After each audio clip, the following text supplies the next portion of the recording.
நல்ல மேய்ப்பன் குரலை கேட்பேன், நாளும் பின் தொடர்வேன்.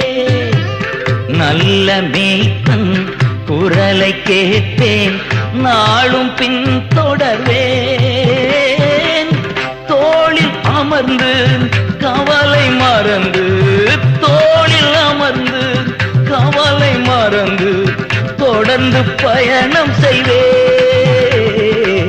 தொடர்ந்து பயணம் செய்வேன்.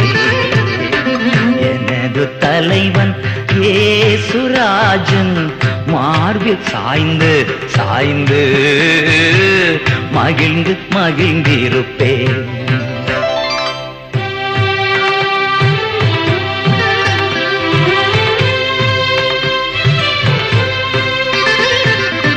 பசும்புல் மேய்ச்சல் அமர்ந்த தண்ணீர்